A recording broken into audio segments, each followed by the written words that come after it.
Hello everyone. आज reasoning की class है ये अभी। तो अभिनव विल टीच यू। अभिनव, तो हेलो अभिनव हेलो एक everybody.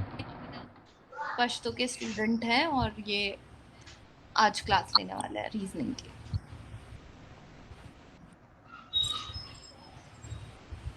Abhinav, you continue. Okay, तो लास्ट क्लास में आप लोगों ने पढ़ा क्या था? मतलब कौन सा टॉपिक पढ़ाया था? थोड़ा बता दीजिए फिर। Number series. नंबर सीरीज और लास्ट ये क्लास में आवाज कहाँ से आ रहा है? सब सीरीज का पूरा ये पढ़ लिया। आवाज कहाँ से आ रहा अच्छा, सीरीज पूरा पढ़ लिए। तो नंबर सीरीज में वो एनालॉगी भी पढ़ाया था ना, वो मिसिंग नंबर्स वगैरह। उसमें एनालॉगी भी यस आता है? है, missing analogy of number. Numbers. Yes sir. वो पढ़ा था। हाँ, ठीक है ठीक है ठीक है ठीक है। तो आज हम लोग एक चीज मैं एनालॉगी बोलूंगी। पढ़ेंगे। सॉरी ठीक। अभिनव, सॉरी। प्लीज सब हाँ लोग म्यूट कर लीजिए हाँ, और बीच में कोई एनालॉगी से सवाल, शुरू करते हैं। क्लास खत्म होने के बाद आपको टाइम मिलेगा सवाल पूछने का। हाँ, तो मैं बीच में कोई जैसे डिस्टर्ब। ठीक है ठीक। हाँ, मैं जैसे एक टॉपिक ख़त्म करूँगा तो उस पे आप लोगों को टाइम दूंगा, उसमें आप लोग सवाल पूछ सकते हैं। बीच में अगर पूछेंगे तो सबको डिस्टर्ब होगा, तो इसलिए इसका ख्याल रखिए। मैं स्क्रीन शेयर कर रहा हूँ आपके साथ क्वेश्चन का। Student union in college university. State argument one, no this will create a political atmosphere in the campus. Argument two, yes it is very necessary, students are future political leaders। तो क्या सोचते हैं आप लोग, बताइए। ए। Sir ई both सही है। B होगा। Sir C. जी भैया। A B sir C E D answer. E. और कोई? Anyone else? D sir D. B.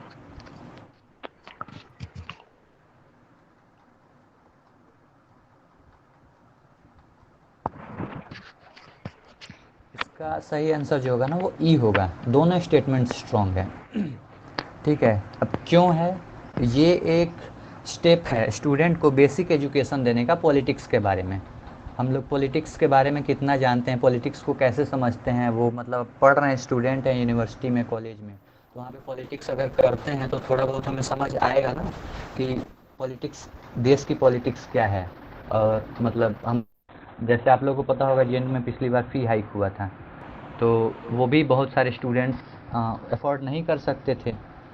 तो वो पर्सनल लेवल पे भी करता है स्टूडेंट को, या कोई पॉलिसी बनती है, न्यू एजुकेशन पॉलिसी आई, तो ये सब पॉलिटिक्स हमारे लीडर्स वगैरह ही बना रहे हैं ना। तो ये स्टूडेंट्स को भी तो पर्सनल लेवल इफेक्ट कर रहा है ना। तो इसलिए एक बेसिक एजुकेशन हमें मिलता है पॉलिटिक्स से। ठीक है। और दूसरा, पॉलिटिकल इन्वायरमेंट क्रिएट करता है। तो ठीक है यार, पॉलिटिकल इन्वायरमेंट में तो हम लोग रह ही रहे हैं, देश में इतनी पॉलिटिक्स हो रही है, यहाँ भी होगी तो क्या दिक्कत है। ठीक है ना। तो पॉलिटिक्स को हमें अच्छा बनाना है, तो ये एक बेसिक एजुकेशन देगा। चीज़ों को हम पहले से समझेंगे, पॉजिटिव वे में लेंगे, तब जाके ना समझ पाएंगे, आगे हम अच्छे लीडर बन पाएंगे। तो इसलिए स्टेटमेंट ई, ऑप्शन ई जो होगा बहुत सारे स्ट्रॉन्ग होगा। ठीक है ना। होना भी चाहिए और नहीं भी होना चाहिए, दोनों कह रहा है, बट दोनों अपने अपने जगह पे सही है। मतलब डर्टी पॉलिटिक्स नहीं होनी चाहिए, लड़ाई झगड़े वाली पॉलिटिक्स नहीं होनी चाहिए। हाँ, चीज़ों को समझने वाली पॉलिटिक्स होनी चाहिए कि हाँ पॉलिटिक्स की कितनी समझ है, चीज़ों को हम कैसे देख रहे हैं, लीडरशिप क्वालिटी हमारे अंदर बिल्ड हो रही है नहीं। तो इसलिए दोनों सही है। नंबर फोर थोड़ा कंट्रोवर्शियल है, लेकिन ठीक है। Statement is, should there be student union in college university, and argument is on your screen and options are there. So first argument is that no, this will create a political atmosphere in the campus, and second is that yes, it is very necessary, student are future political leaders। तो इसका basically ये है कि answer इसका ई होगा, option E जो है सही आंसर होगा कि this will create a political atmosphere in the campus as well as it is necessary for students to know about the politics, and student politics gives us a basic education about the politics, right? And it helps to build leadership capacity in every individual, so it's necessary, it's kind of, yeah, it's important for the students to be the students union in the college or university. So because it gives student a basic education of politics, and it will create some political environment, political atmosphere in the campus. And as you all know that we all are living in a country which is governed by the political leaders. Our country is a democratic country, and we have election every 5 years. So we are already living in a political atmosphere, so it's no issues. Yes, there will be political atmosphere, and already we are living in a political atmosphere. So I don't think that it is bad that there shouldn't be any kind of student union in the university or college, right? Did you get it?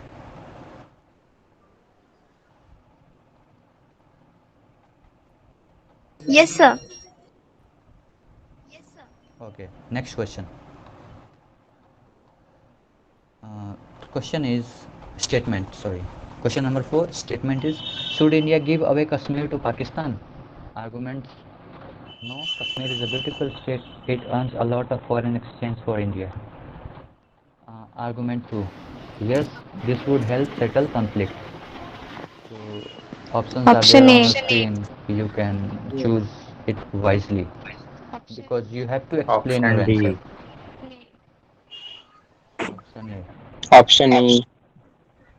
Option A. Okay. Anyone else? Option A. Okay. Okay. Option D. Anybody else?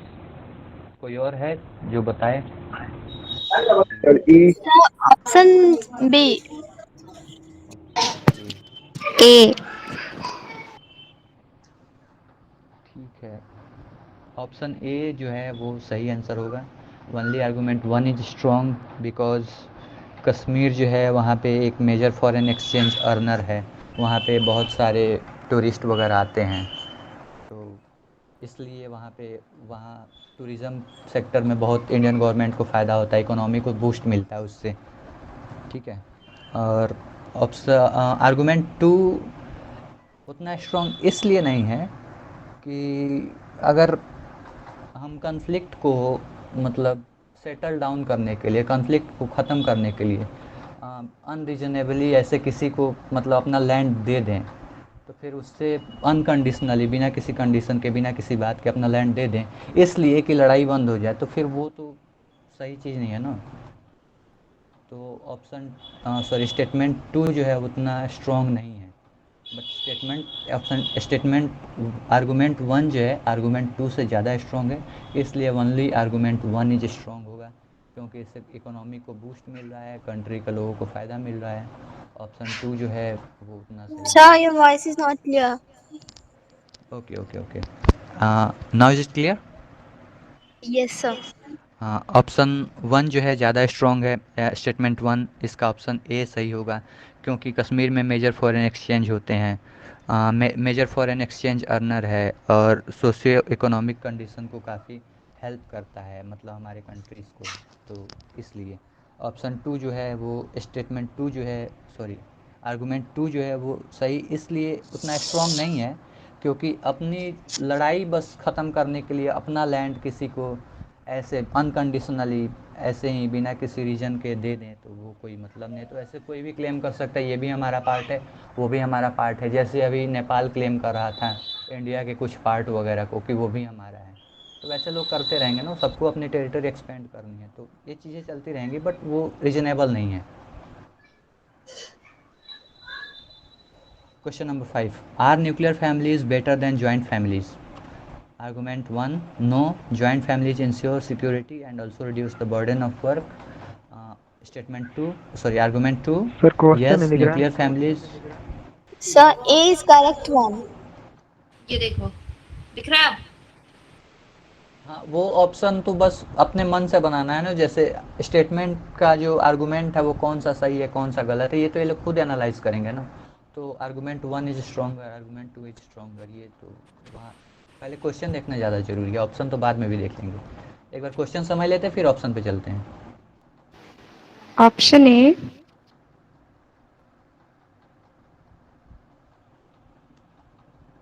Sir, only argument 1 is strong. A.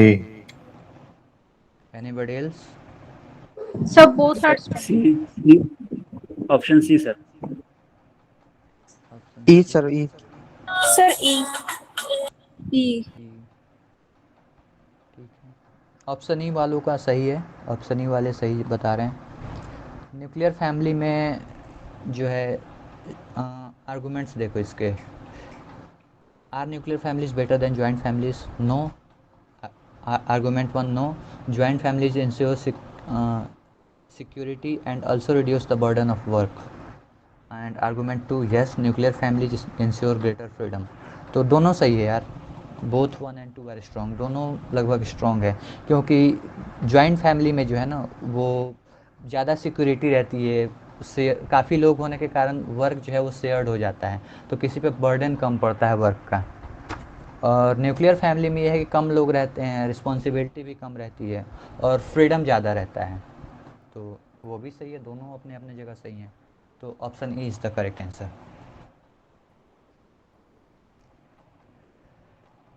Question number 6,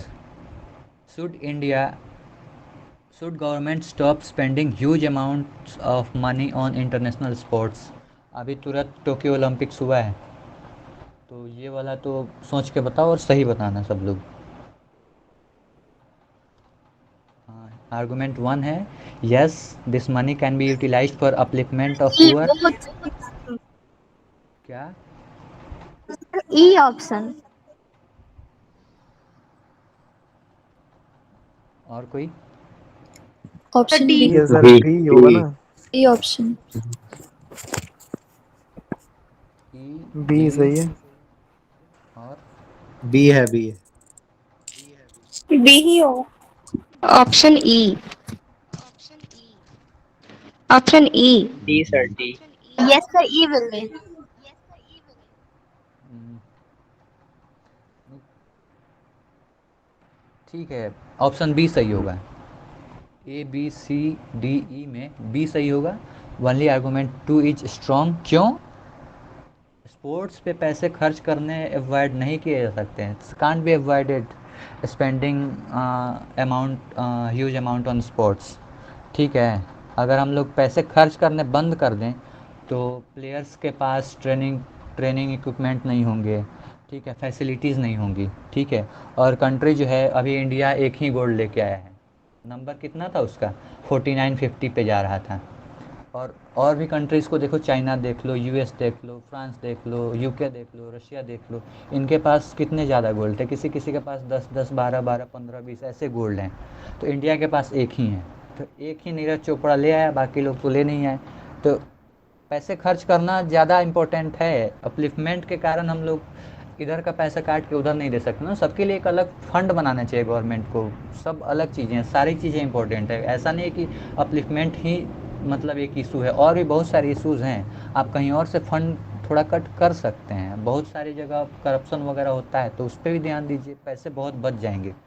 तो इसलिए वो जो players हैं वो उनका moral down हो जाएगा, फिर वो बच्चे जो है ना स्पोर्ट्स में इंटरेस्ट ऐसे भी नहीं लेते, इंडिया में घर वाले तो लेने नहीं देते हैं, बाकी जो लेते हैं, और ये लोग नीरज चोपड़ा वगैरह या फिर मीराबाई चानू, ये लोग हो गए, पीवी सिंधु हो गई, इन लोगों ने जो एग्जाम्पल सेट किया है, तो फिर इसका कोई मतलब नहीं रह जाएगा, इसलिए ऑप्शन बी सही होगा। और इंडिया के पास जो प्लेयर्स हैं उनको दिक्कत आने लगेगी अगर हम लोग आर्गूमेंट 1 को स्ट्रॉन्ग मान के चलने, तो इसलिए आर्गूमेंट बी जो है, आर्गूमेंट 2 जो है, ऑप्शन बी जो है से सही होगा।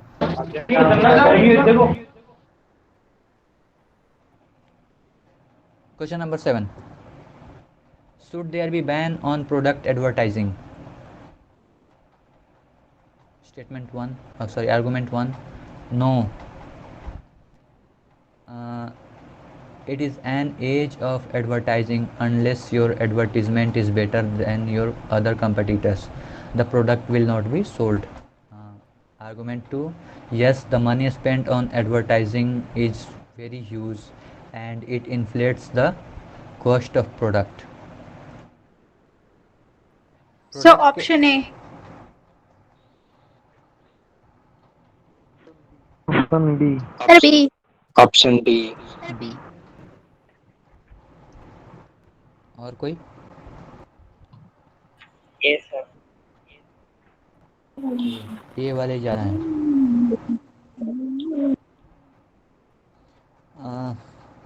इसका सही आंसर ऑप्शन ई होगा।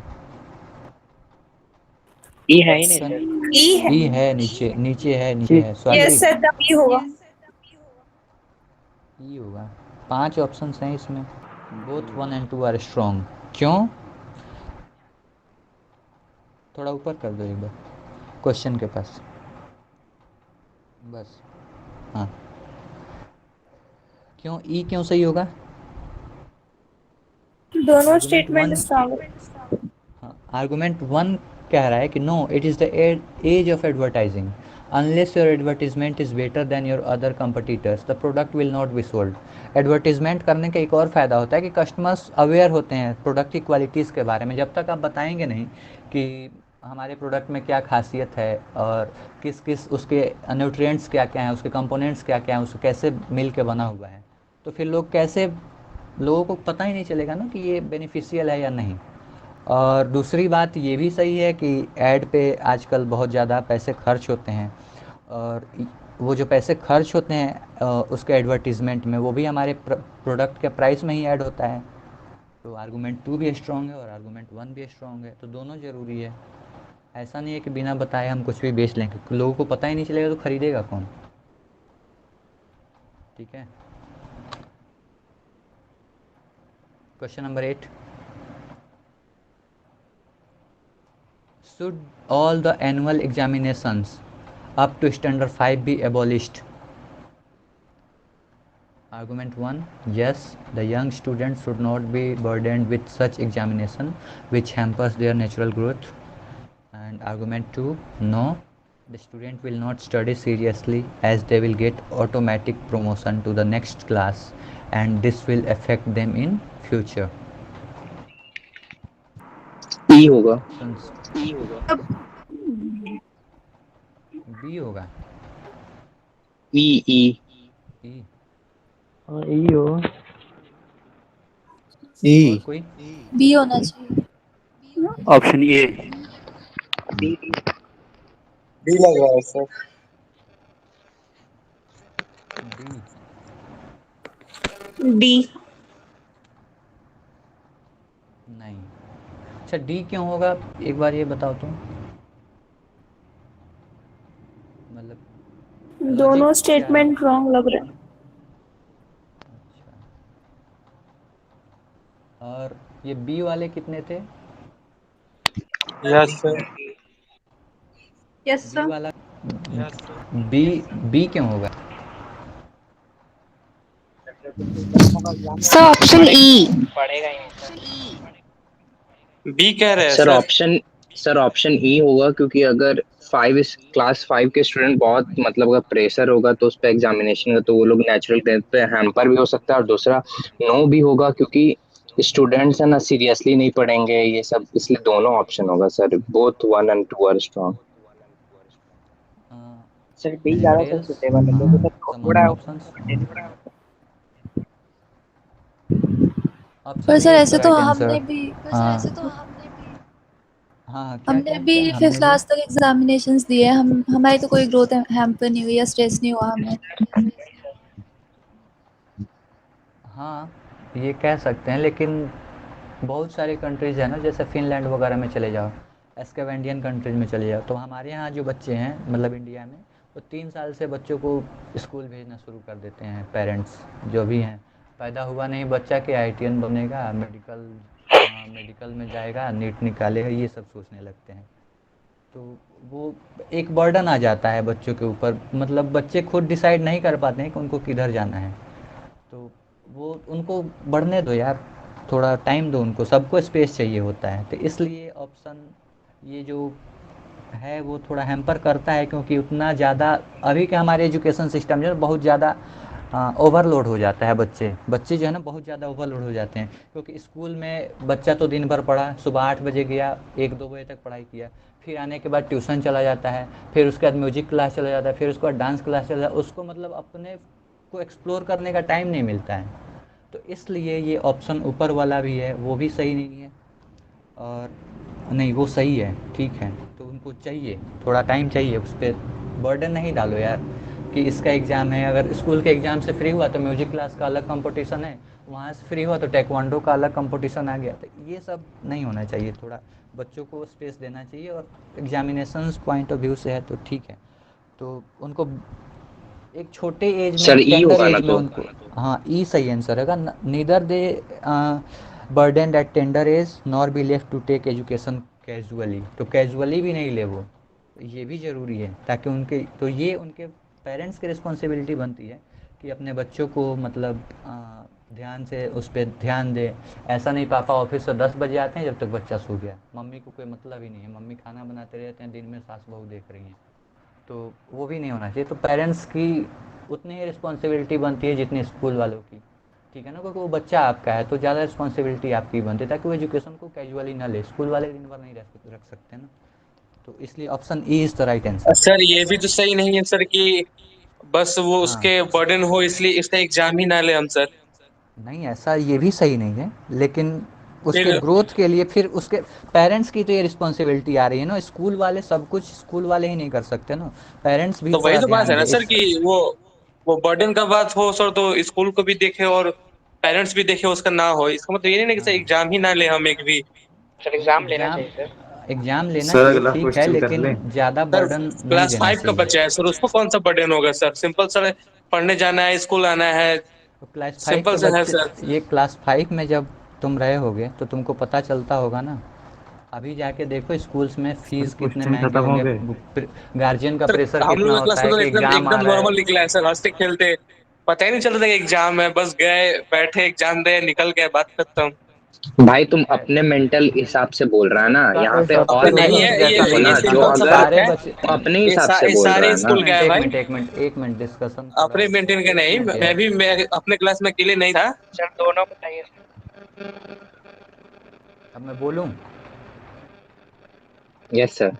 देखो यार सबकी फैमिली में सब लोग एक जैसे नहीं होते, सबका मेंटल कंडीशन एक जैसा नहीं होता, सबका बैकग्राउंड एक जैसा नहीं होता, कुछ लोग गांव में हैं, कुछ लोग शहरों में हैं, ठीक है ना, तो सबका बैकग्राउंड अलग है, सबके स्कूल, सब लोग सरकारी स्कूल में नहीं पढ़ते ना, कुछ लोग प्राइवेट स्कूल में पढ़ते हैं, कुछ लोग बच्चे को अपने डाल देते हैं बोर्डिंग स्कूल में, तो तरह तरह की चीज़ें इस पे इसको देखने के बाद लास्टली ये एक कंक्लूजन निकलता है कि बच्चों को ओवर बर्डन होने से कहीं ना कहीं हम तो छूट दे ही सकते हैं, तो इसलिए, बट इसका ये मतलब नहीं कि एग्ज़ाम ही ना लें, एग्ज़ाम लें बट ज़्यादा बर्डन ना करें, ठीक है, तो दोनों सर स्टेटमेंट सही कह एग्जाम रहे लिए हैं। सर, मतलब 10 के बजाय हम 2 ही एग्जाम दे, लेकिन एग्जाम तो ले सर, एक भी एग्जाम ले। स्टेट वहीं तो एक यहाँ भी कह रहा है ना, यहाँ एग्जाम पे लेने से क्या कह रहा है सीखने को तुम्हारा मिलता है सर। सेकंड आर्गुमेंट क्या और कह हो रहा गई है, क्या? तो तो यहाँ इसलिए तो सेकंड दोनों ऑप्शन आर्गुमेंट क्या सही है कह ना। रहा है, इसलिए सेकंड आर्गुमेंट भी तो सही है ना।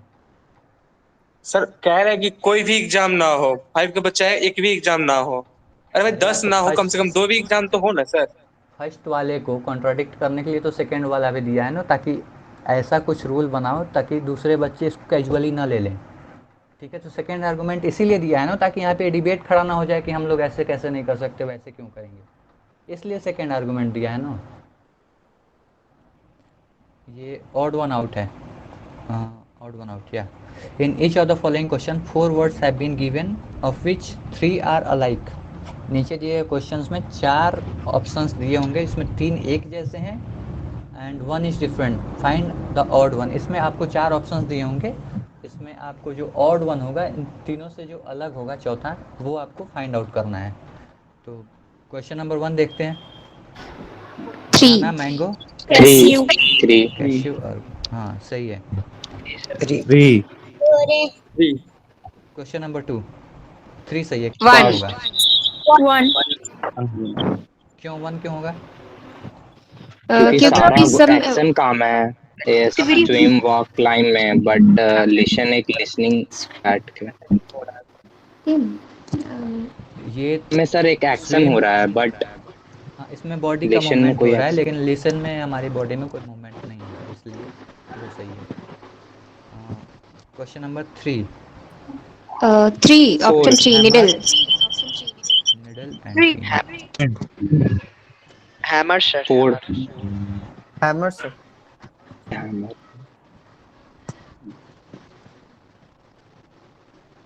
हैमर कैसे हो जाएगा?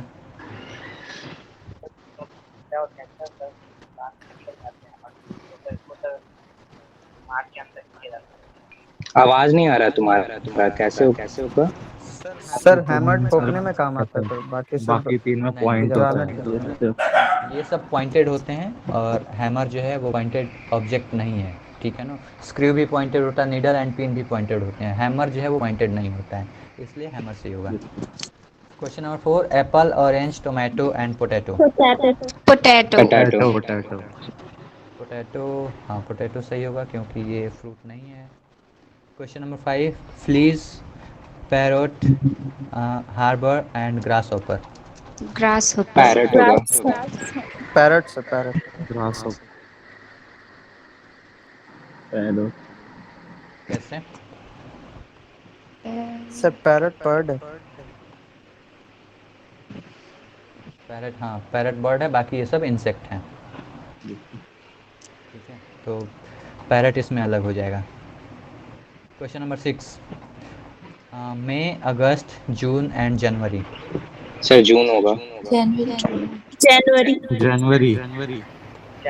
जनवरी कैसे होगा? So June. ठंड होती It's है। the sir cold June month. होगा। सर क्योंकि जून में 30 डेज होता है, बाकी सब में 31 डेज होता है। हाँ ये सही है, जून में 30 डेज होता है, बाकी सब में 31 डेज, इसमें जून जो है ऑड है।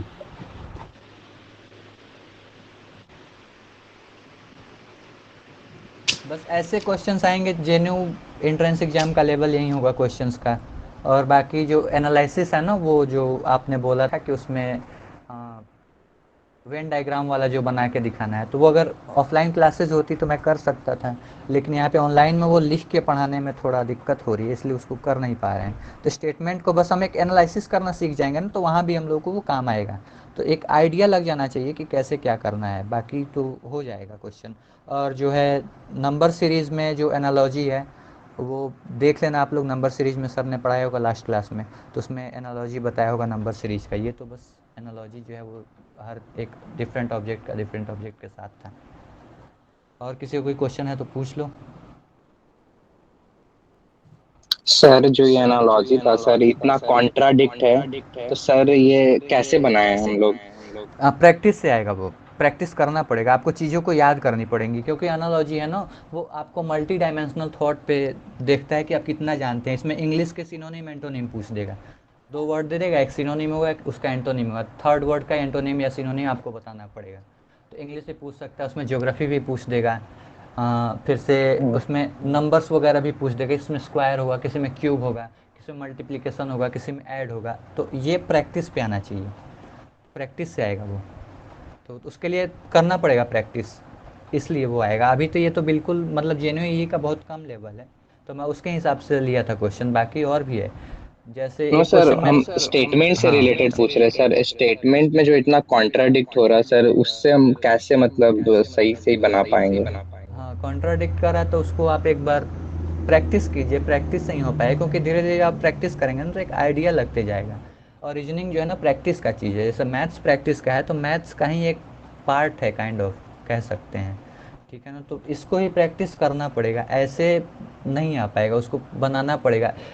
बनाते बनाते हमें एक आइडिया लग जाता है कि ये होना चाहिए वो नहीं होना चाहिए, तो प्रैक्टिस करने से ही आएगा। इसका कोई बेसिक रूल नहीं है कि बता दिए, क्योंकि हर क्वेश्चन अलग टाइप का है, यहाँ पे कोई और कंसेप्ट है, वहाँ पे कोई और कंसेप्ट है। ये जो है वर्बल और नॉन वर्बल में यही तो दिक्कत आ जाती है। जैसे मिलिट्री एप्टीट्यूड वगैरह क्वेश्चन होते हैं या फिगर वगैरह के होते हैं, तो उसमें हम देख के लगा लेते हैं कि इसका एंटी क्लॉकवाइज है, क्लॉकवाइज है, स्क्वायर है, क्यूब है, लेकिन एनालिसिस में क्या करेंगे आप, कैसे सोचेंगे, तो ये आपकी सोच पे डिपेंड करता है। और इसको तभी हो पाएगा डेवलप जब आप क्वेश्चंस को सॉल्व करेंगे। और किसी को कोई क्वेश्चन पूछना है? हाँ, कोई क्वेश्चन नहीं है? No sir. ठीक है, तो फिर मीटिंग को अब लीव करते हैं। स्वाति, आप लोगों को एक क्विज जो है वो प्रोवाइड करेंगे। इस हफ्ते का जो क्विज है वो मैं ग्रुप में डाल दूंगी, तो प्लीज ट्राई कि वो क्विज जो है वो आप कंप्लीट कर सके। चलिए, thank you everyone for joining. Thank you, thank you.